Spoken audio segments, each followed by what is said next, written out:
तो मैं बिला ताखीर आज के इस अजीमुशान प्रोग्राम का, महफिल का, अपनी इस अजीमुशान तकरीब का आगाज तिलावत कुरान मजीद से करता हूँ।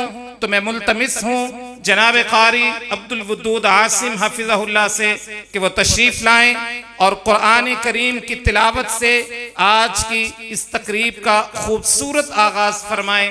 जनाब कारी अब्दुल वदूद अल आसिम। अऊज़ु बिल्लाहि मिनश शैतानिर रजीम। बिस्मिल्लाहिर रहमानिर रहीम।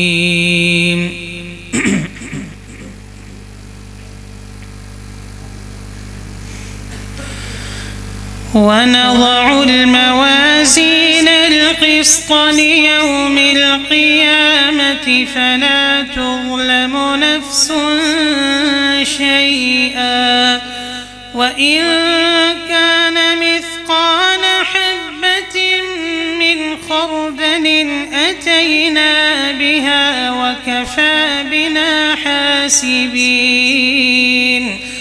ولقد آتينا موسى وهارون الفرقان وضياء وذكرا للمتقين الذين يخشون ربهم بالغيب وهم من الساعة مشفقون.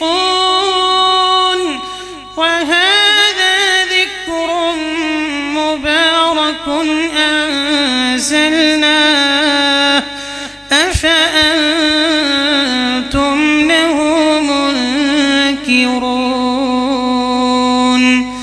بسم الله الرحمن الرحيم.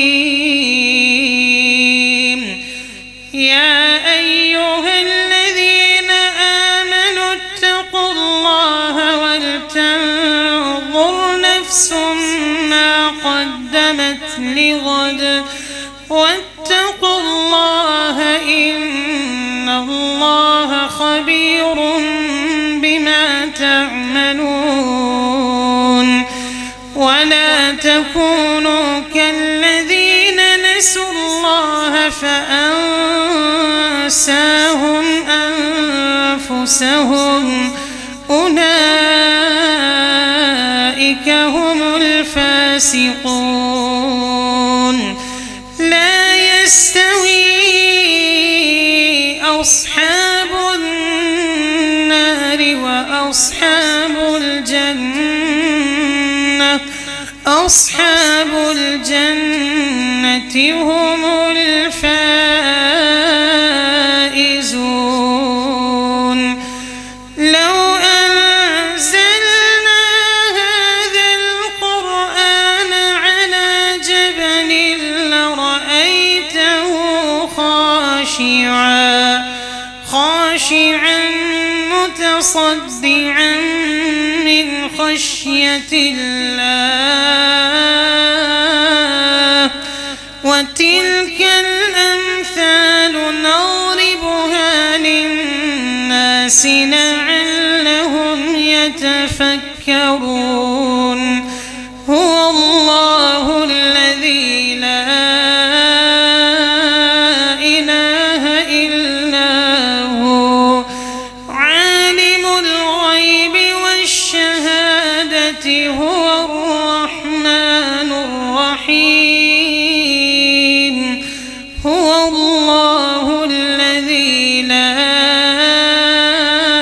إله إلا هو الملك القدوس السلام المؤمن المهيمن العزيز الجبار المتكبر سبحان الله عما يشركون.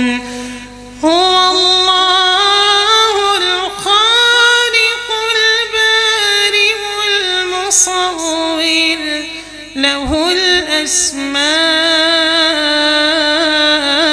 الحسنى يسبح له ما في السماوات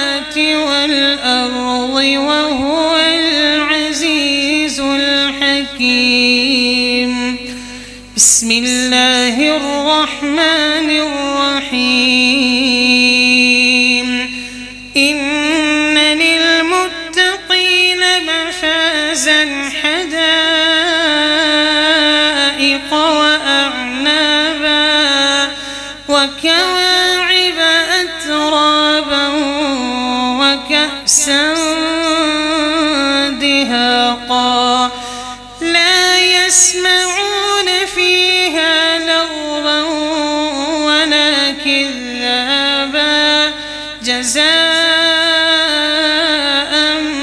من ربك عطاء حسابا رب السماوات والأرض وما بينهما